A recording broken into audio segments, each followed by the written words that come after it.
सिद्धार्थ गौतम ने जो अपना गृह त्याग किया था, जो तो बाबा साहब ने उसका जो मूल कारण है वो क्या माना है?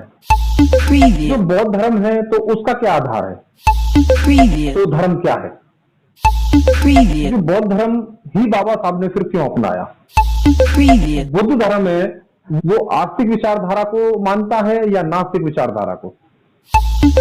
तो बाबा साहब को ये 22 प्रतिज्ञाएं देने की क्या आवश्यकता पड़ी? बाबा साहब अम्बेडकरवादी हैं और जो बुद्धिस्ट कल्चर के लोग हैं, तो दोनों में कोई अंतर स्पष्ट होता है क्या? अगर SC/ST के लोग अगर बौद्ध धर्म स्वीकार करते हैं तो क्या उनका जो आरक्षण है, तो क्या वो आरक्षण सुरक्षित रहेगा या वो समाप्त हो जाएगा? दर्शकों को जय भीम, नमो बुद्धाय। आप लोग देख रहे हैं BGCM News 24 और मैं हूं अमित अम्बेडकर। आज हमारे साथ हमारे स्टूडियो में जुड़ रहे हैं मीर सिंह हरीश जी। तो हरीश जी, आपका स्वागत है हमारे चैनल पर। जय भीम, नमो बुद्धाय। धन्यवाद। जय भीम, नमो बुद्धाय। सर, हरीश जी, जैसा कि सामाजिक संगठन से आप जुड़े हुए हैं और मैं समझता हूं काफी लंबे समय से आपने सामाजिक संगठनों में अपनी भूमिका निभाई है, तो आपसे कुछ जो बहुत महत्वपूर्ण तथ्य हैं, वो जो महत्वपूर्ण सवाल हैं, आज हम उनसे आपसे जवाब चाहते हैं। तो मेरा पहला सवाल है कि सिद्धार्थ गौतम ने जो अपना गृह त्याग किया था, जो अपना राजपाट छोड़ करके जंगलों में पहुंचे थे, तो बाबा साहब ने उसका जो मूल कारण है वो क्या माना है? जी अमित जी, आप कहना चाहते हैं कि सिद्धार्थ गौतम का गृह त्याग का मूल कारण क्या है? जी हाँ, इसको समझने के लिए हमें पहले बाबा साहब की लिखित पुस्तक भगवान बुद्ध और उनका धर्म पढ़नी होगी। बाबा साहब ने सिद्धार्थ गौतम के गृह त्याग को अलग तरीके से डिफाइन किया है। ये मैं आपको बताना चाहता हूँ कि जब हम अन्य पुस्तकें पढ़ते हैं, बाबा साहब के अलावा बौद्ध धर्म की जब अन्य पुस्तकें पढ़ते हैं, तो सिद्धार्थ गौतम के गृह त्याग का कारण उसमें सिद्धार्थ गौतम के द्वारा एक रोगी को देखना, एक मृत व्यक्ति को देखना, एक बूढ़े व्यक्ति को देखना और एक साधु को देखना, यानी कि 4 लोगों को देखकर उनके मन में दुख प्रकट हो गया। लेकिन बाबा साहब ने इस चीज को गलत माना। बाबा साहब ने ये पुस्तक भगवान बुद्ध एंड हिज धम्मा में अलग प्रकार से गृह त्याग का कारण बताया है। वो कारण मैं आपको बताना चाहता हूँ। बाबा साहब ने जो गृह त्याग का कारण बताया है, तो वो कारण ये है कि भगवान सिद्धार्थ गौतम शाक्य वंश के थे और उनके बराबर वाला राज्य कोल्य वंश का था। तो इन दोनों राज्यों के बीच में से एक नदी होकर बहती थी जिसका नाम था रोहिणी नदी। इसका पानी शाक्य लोग और कोल्य लोग आपस में बांटकर खेती किया करते थे। लेकिन इस पानी की वजह से, इस नदी के पानी की वजह से, बंटवारे की वजह से उनमें आपस में झगड़े होते रहते थे। तो एक बार ज्यादा अधिक झगड़ा होने के कारण शाक्य संघ ने एक मीटिंग बुलाई और उसके सेनापति ने, शाक्य संघ के सेनापति ने वहां पर ये अपने विचार रखे कि जो कोल्य लोग हैं वो बिना युद्ध के नहीं मानेंगे, हमें उनसे युद्ध करना होगा, उनको मारना होगा। भगवान बुद्ध ने, सिद्धार्थ गौतम बुद्ध ने इस चीज का विरोध किया। विरोध करने पर संघ के सभी मेंबर सिद्धार्थ गौतम से नाराज हो गए और इस नाराजगी का कारण इतना कष्ट प्रदान हुआ कि सिद्धार्थ गौतम को उन्होंने सजा सुनाई कि या तो हमको आपको 2 सजा देते हैं, या तो आपको देश निकाला होगा या आप अपने माता पिता की संपत्ति, अपने पिताजी की संपत्ति को जब्त करवाइए, क्योंकि संघ का आदेश ही सर्वोपरि आदेश होता था। तो सिद्धार्थ गौतम ने संपत्ति जब्त ना करवा के, अपने माता पिता की, पूर्वजों की संपत्ति जब्त न करवा के, जो दूसरा सजा थी यानी कि गृह त्याग, देश निकाला, वो स्वीकार किया और सिद्धार्थ गौतम वहां से अपने राज्य से चले गए, गृह त्याग कर दिया। जी, जैसा कि हमें कहानियों में या फिल्मों में दिखाया जाता है, वो सब बाबा साहब ने नहीं माना। गृह त्याग का कारण एक युद्ध के चलते जो शर्तें थी, जिसके चलते सिद्धार्थ गौतम को अपना गृह त्याग करना पड़ा। बहुत बड़ी जानकारी आपको हमारे दर्शकों तक पहुंचा रहे हैं, जो कि हमारा समाज अभी तक इस बात से अज्ञान था और उनको इस बात की जानकारी नहीं थी। अमित जी, एक चीज और बता देता हूँ। लाइफ ऑफ एशिया एक बहुत फेमस पुस्तक है जिसके राइटर एडविन एंडोल, जो इंटर क्लास में भी चलती है। एक दूसरी पुस्तक है बुद्ध चरित्र, जो आशु घोष की लिखी हुई है। इन पुस्तकों के माध्यम से या अन्य पुस्तकों के लेखकों के माध्यम से यही समझाने का कोशिश की गई है कि चार चीजें देखकर ही भगवान बुद्ध ने गृह त्याग किया था।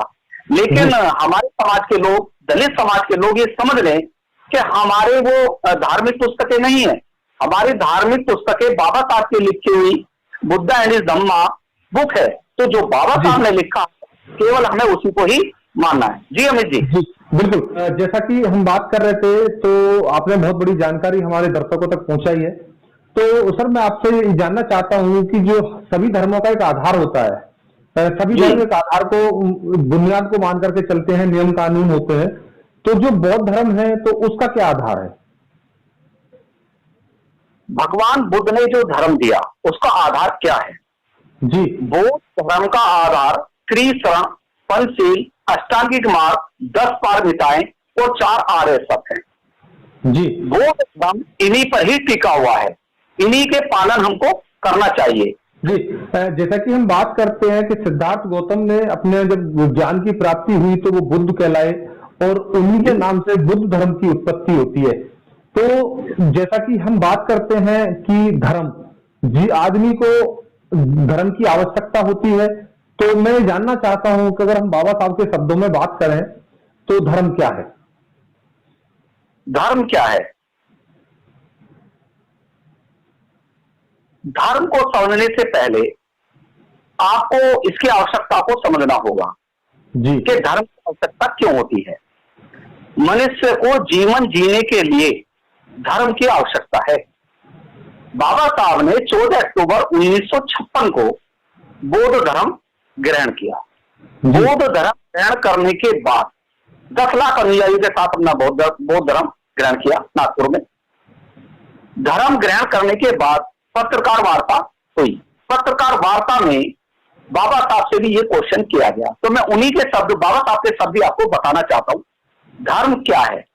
धर्म है जीवन जीने का अच्छा ढंग। जी, तो बाबा साहब ने उसका उत्तर दिया वे ऑफ लाइफ। जब पत्रकार ने पूछा धर्म क्या है, तो बाबा साहब ने कहा वे ऑफ लाइफ, जीवन जीने का अच्छा ढंग।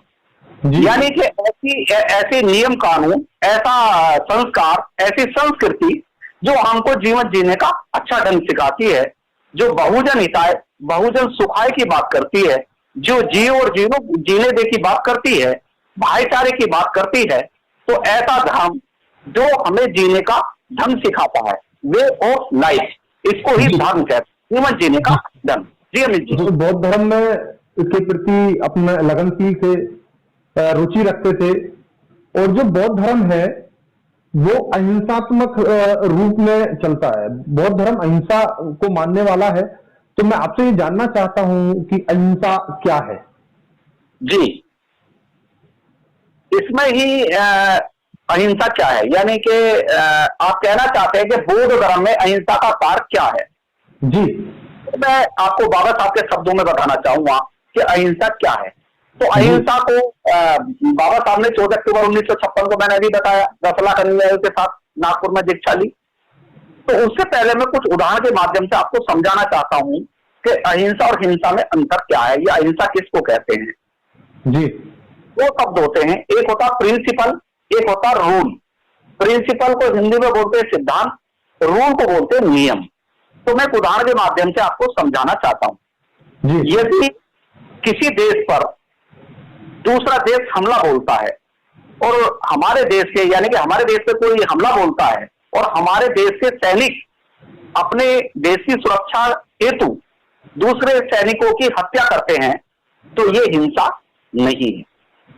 पुलिस द्वारा आतंकवादियों को मारना, आक्रमणकारियों को मारना, या सामाजिक विरोध, सामाजिक जो विद्वेष फैला रहे हैं लोगों को, उनकी गोली मारकर हत्या करना, ये हिंसा नहीं है। जज द्वारा अपनी कलम से किसी दोषी को मृत्यु दंड देना, यह हिंसा नहीं। पहले आपको उसका सार समझना होगा। तो बाबा साहब से भी ये चीज पूछी गई कि हिंसा क्या है। तो बाबा साहब ने पत्रकार वार्ता में आंसर दिया need to kill, will to kill, यानी कि जिसको मारना आवश्यक है उसको आप मार सकते हैं। तो यही अहिंसा है, यानी कि अपने बचाव में, अपने देश के बचाव में, सामाजिक बचाव में, यदि किसी की हत्या हम करते हैं, हम उसको मारते हैं, तो वो हिंसा नहीं है। तो बाबा साहब ने कहा need to kill, will to kill, यानी कि जो हमारा सील है पाणाति पाता बेरमणि सिक्का पदम समाधियामी, हम हिंसा से विरत रहने की शपथ लेते हैं। तो इसमें हिंसा शब्द आया, लेकिन आपको हिंसा का अर्थ भी समझना होगा, प्रिंसिपल को समझना होगा। ये प्रिंसिपल नहीं है जो हमारा सील है, ये रूल है, तो हमको इसके अर्थ को समझना होगा। तो बाबा साहब ने कहा need to kill, will to kill, जिसको मारना आवश्यक है उसको मार डालो। जी अमित जी। जी हाँ, तो हम बात करते हैं, अगर कोई हत्या जो गैर कानूनी है वो हिंसा कहलाती है। अगर कोई भी हत्या जो संवैधानिक रूप पर या देश की रक्षा के हित में या देश के हित में की जाती है या सेल्फ डिफेंस में आत्मरक्षा के लिए की जाती है, तो वो अहिंसा कहलाती है। जी जी बिल्कुल, जैसा कि भारतीय संविधान भी हमें आत्मरक्षा में किसी की हत्या कर देने की इजाजत देता है। बहुत बड़ी बात आपने हमारे दर्शकों तक पहुंचाई है। तो हम आगे बढ़ते हैं, अगले सवाल की तरफ बढ़ते हैं, अगले सवाल की तरफ हम रुख करते हैं। तो जैसा कि डॉक्टर भीमराव अंबेडकर विश्व विद्वान थे और उनकी रुचि, जैसा कि हम अभी बात कर रहे थे अहिंसा पर, तो डॉक्टर भीमराव अंबेडकर अहिंसा के पुजारी रहे, देश के प्रति समर्पित रहे।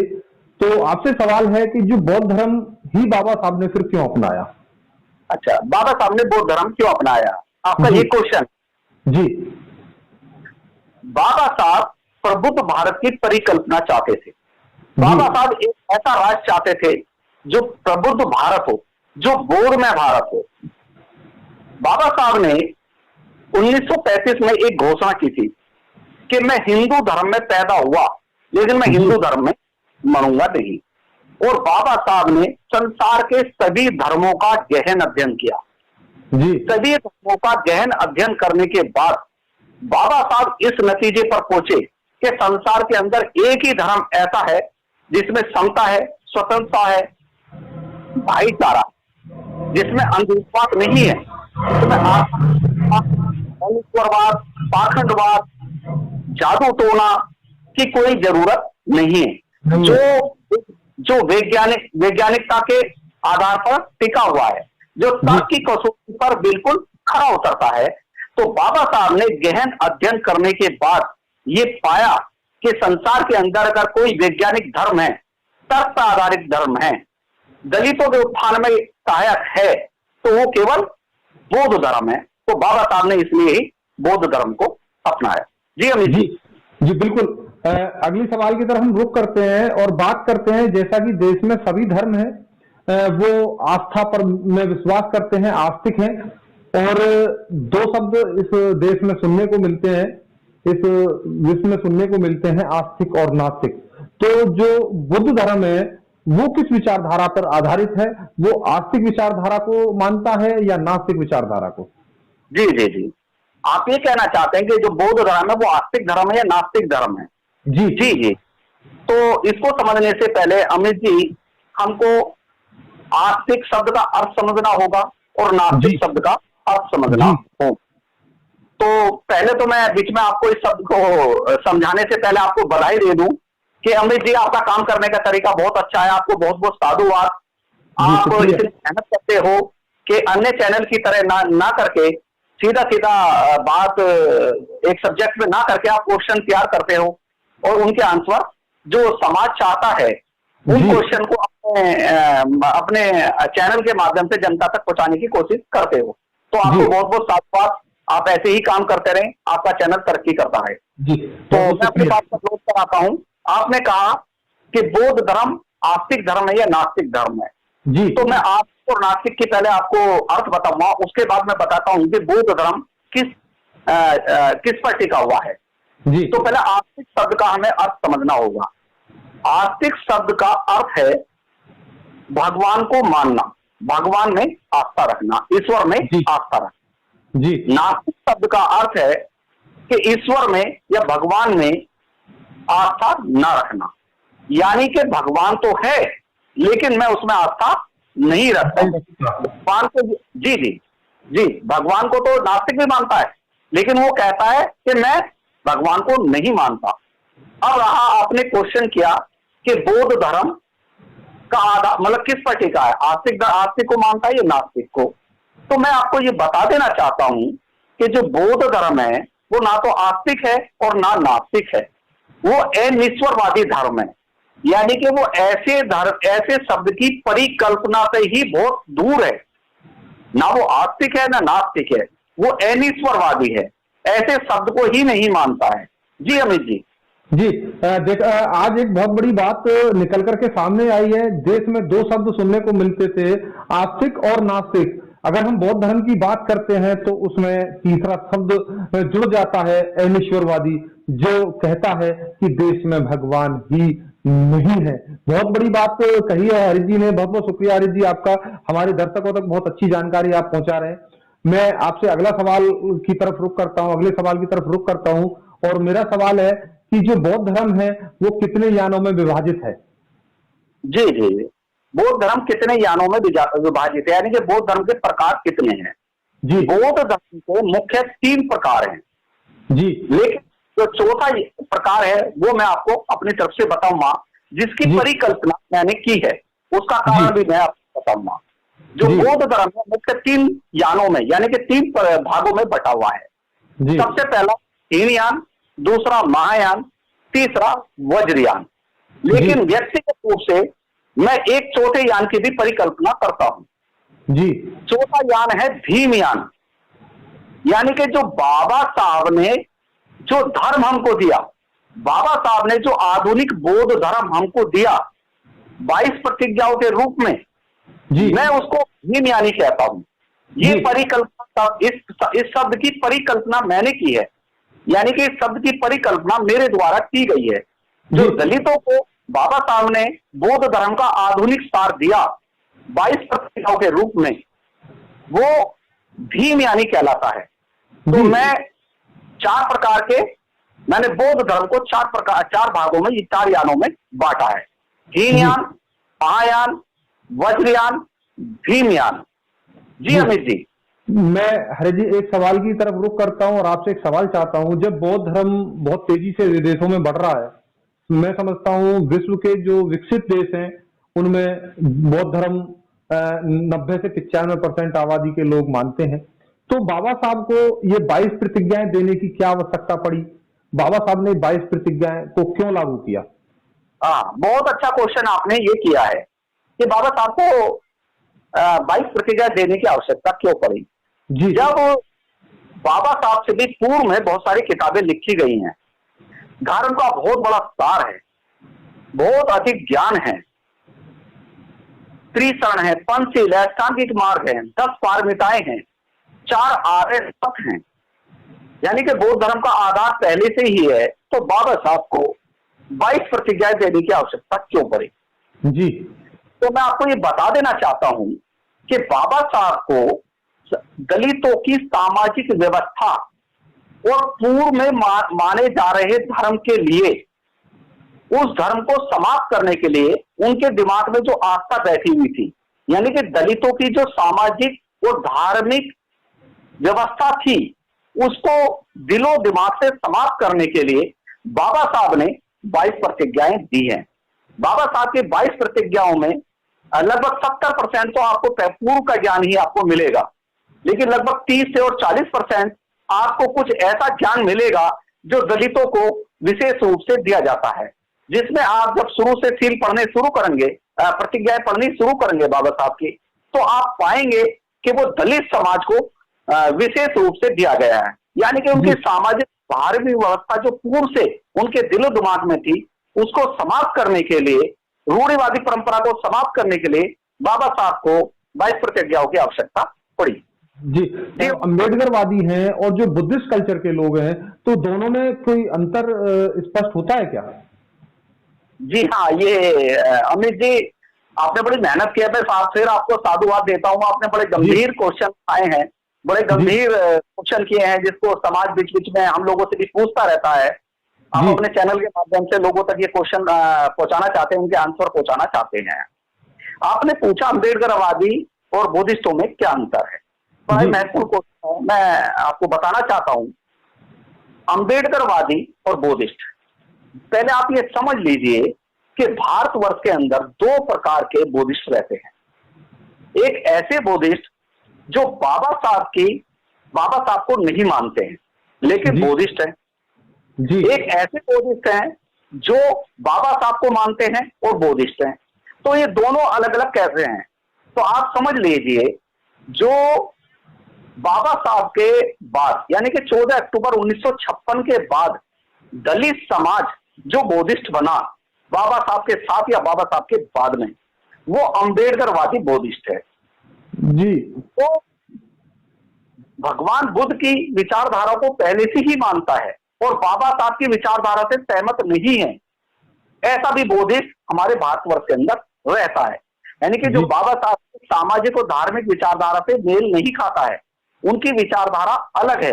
जैसे मैंने शुरू में भी बताया था, जब आपने पहला क्वेश्चन किया था गृह त्याग का कारण, तो बहुत सारे बुद्धिस्ट ऐसे हैं जो दलित, ज्यादातर वो लोग हैं जो दलित समाज से अन्य लोग हैं जो बुद्धिस्ट बन गए हैं या पहले से ही बुद्धिस्ट है। ऐसे बुद्धिस्ट भी इस देश के अंदर रहते हैं। तो ये हो गए दो प्रकार के बुद्धिस्ट, जो बाबा साहब को मानते हैं और वो बाबा साहब को नहीं मानते, यानी कि अम्बेडकरवादी बुद्धिस्ट और नॉन अम्बेडकरवादी बुद्धिस्ट। अब मैं अमित इसके साथ साथ एक चीज और बता देना चाहता हूं, इसी विचारधारा के भिक्खु भी हैं जी। इस देश के अंदर दो विचारधारा के भिक्खु हैं। एक ऐसे भिक्खु हैं जो अम्बेडकरवादी विचारधारा को मानते हैं, एक ऐसे भिक्खु हैं जो अम्बेडकरवादी विचारधारा को नहीं मानते हैं। तो मैं दलित समाज के अम्बेडकरवादी लोगों से ये रिक्वेस्ट करना चाहूंगा कि अपने संस्कारों में आप ऐसे भिक्खुओं को ही बुलाएं जो अम्बेडकरवादी भिक्खु हैं। मेरी बात पे क्या ध्यान दें। दलित समाज के लोगों से मेरी रिक्वेस्ट है कि अपने संस्कारों में केवल दलित समाज के संस्कारों में जो मेरे समाज के लोग हैं वो अम्बेडकरवादी भिक्खुओं को ही बुलाएं। जी अमित जी। बिल्कुल, जैसा कि हम बात करते हैं भीमराव अंबेडकर की, और बाबा साहब डॉक्टर भीमराव अंबेडकर ने देश का संविधान भी लिखा और अंतिम दिनों में जो 6 दिसंबर 1956 को बाबा साहब का परिनिर्वाण हुआ और उसी दिन बाबा साहब ने भगवान बुद्ध और उनका धम्म जो पुस्तक थी उसको पूर्ण रूप से लिख करके तैयार भी किया। तो हम बात करते हैं भारतीय संविधान में जो बाबा साहब हैं वो कुछ शब्दों का प्रयोग करते हैं, समता, स्वतंत्रता और बंधुता। तो इन 3 शब्दों से क्या तात्पर्य है? जी जी जी, आपने अभी 6 दिसंबर का जिक्र किया, तो मैं बीच में इस क्वेश्चन का आंसर देने से पहले आपको ये बता देना चाहता हूँ, मेरी सभी अम्बेडकराइट लोगों से रिक्वेस्ट है कि 3 चीजों का घर में रहना अति आवश्यक है। मैं रिक्वेस्ट कर रहा हूँ आप लोगों से कि 3 चीज घर में अवश्य रखें जो बहुत जरूरी है। सबसे पहले बाबा साहब का चित्र घर में होना अति आवश्यक है। दूसरे नंबर पर बाबा साहब की जीवनी घर में होना अति आवश्यक है, उसको पढ़ना अति आवश्यक है जी। तीसरा, घर में संविधान का होना अति आवश्यक है जी। इसके साथ साथ यदि आप एक चीज और रखना चाहते हैं, चौथी चीज, तो भगवान बुद्ध और उनका धर्म, ये पुस्तक का भी घर में रहना अति आवश्यक है। यानी कि मैं 3 चीज बता रहा था लेकिन 4 चीज हो गई हैं, तो इन 4 चीजों का घर में रहना अति आवश्यक है। संविधान को यदि आप पढ़ना चाहें तो बहुत अच्छी बात है, लेकिन भगवान बुद्ध और उनका धर्म घर में रहना अति आवश्यक है। पढ़ें और बच्चों को भी पढ़ाएं। आपने क्वेश्चन किया, अब मैं आपके क्वेश्चन पर आता हूं। जो शब्द है आपका समता, स्वतंत्रता, बंधुता, ये शब्द हमारे संविधान में भी निहित है। ये शब्द बड़े ही महत्वपूर्ण शब्द है। स्वतंत्रता, समता, बंधुता, पहले मैं इनका अर्थ बता देना चाहता हूं और ये क्यों लिए गए हैं मैं सभी आपको बताऊंगा। समता का मतलब है सभी लोग समान। भगवान बुद्ध के संग में समता का आचरण किया जाता था। किसी भी जाति वर्ग के लोग हों, सब समता का पालन करते थे, सभी लोग समान थे। स्वतंत्रता, उनके संग में सभी स्वतंत्र लोग थे, अपने विचारों को रख सकते थे, कोई भी ऊंचा नीचा नहीं था। इसी वजह से स्वतंत्रता भी उनके संग से लिया गया है। बंधुता, भाईचारा, संघ में सभी लोग भाईचारे से रहते थे, ये शब्द भी वहीं से लिया गया है। यानी कि भगवान बुद्ध का जो संघ था उसमें समता, स्वतंत्रता, बंधुता निहित थी, उसी आधार पर संघ कार्य करता था। बाबा साहब ने गहन अध्ययन करने के बाद इन शब्दों का, और संविधान के लिखने वालों ने, बाबा साहब के साथ साथ जो संविधान के ज्ञाता थे, उन्होंने इन शब्दों को संविधान में निहित किया है। जी अमित जी। जी, हम बात करते हैं बहुत बड़े मुद्दे की, जो देश का सबसे बड़ा मुद्दा है इस समय, आरक्षण का मुद्दा। देश में आरक्षण जो बाबा साहब ने बड़े कड़े परिश्रम के बाद अपने समाज के लिए दिया, इसके लिए बाबा साहब को लोहे के चने चबाने पड़े। एक समय एक नौबत भी आ गई थी कि बाबा साहब को संविधान लिखने के से इस्तीफा देना भी मंजूर कर लिया था, क्योंकि आरक्षण जो नौकरियों में नहीं मिल पा रहा था।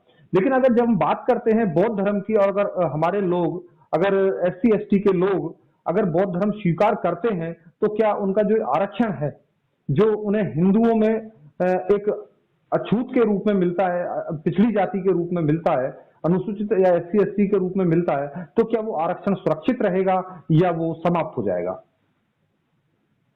बहुत महत्वपूर्ण क्वेश्चन अमित जी आपने किया है जी। बौद्ध धर्म ग्रहण करने पर जातियां स्वतः ही समाप्त हो जाती हैं।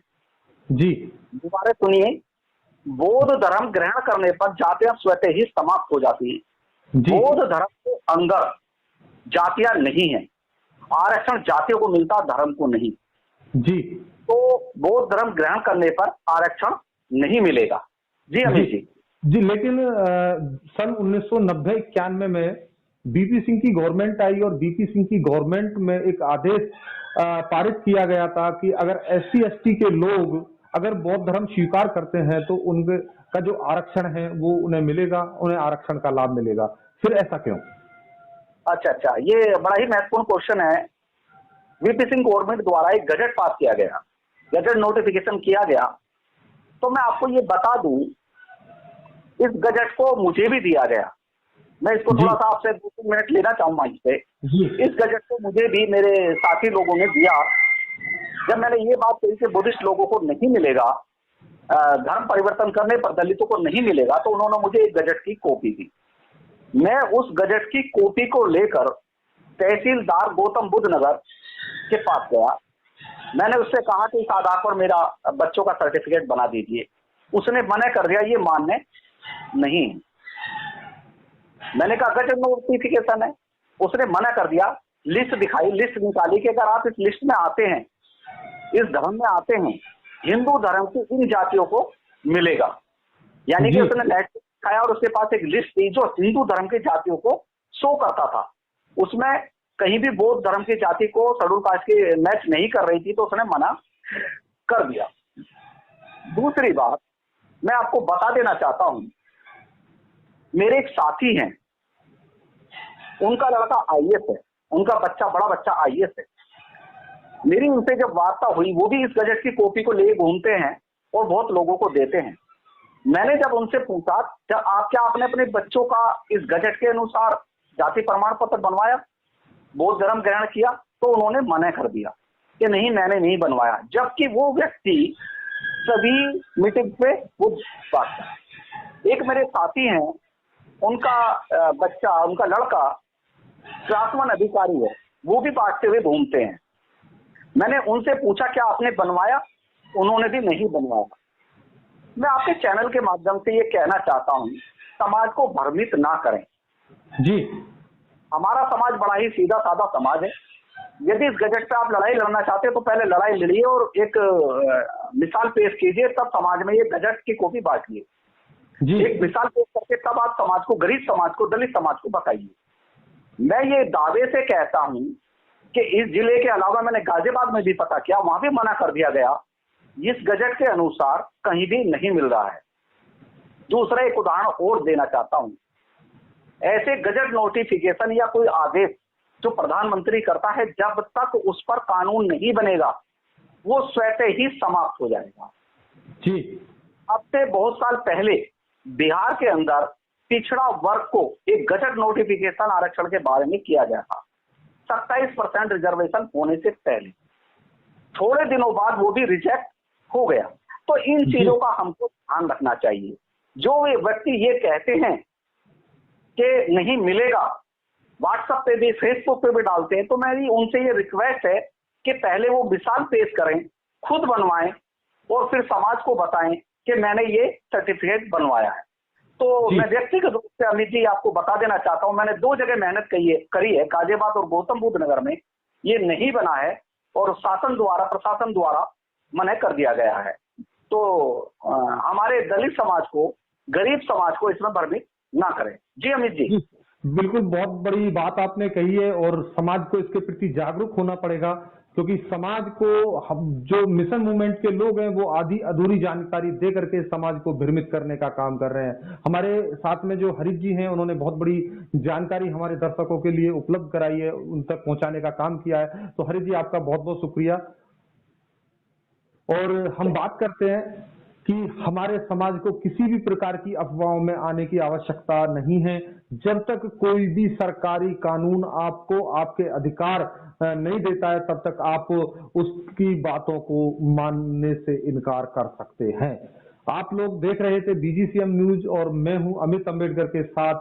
तो जैसा कि हमारे साथ हरीश जी ने बहुत बड़े मुद्दों पर हमारे साथ आज चर्चा की है, तो आप लोगों को अगर ये बातें अच्छी लगे तो इसे ज्यादा से ज्यादा लोगों तक शेयर करें, क्योंकि सही तथ्य को पहुंचाना हमारी जिम्मेदारी बनती है, जिससे कि हमारा समाज सावधान रहे, सुरक्षित रहे। तो इसी के साथ सभी को मेरा जय भीम, नमो बुद्धाय।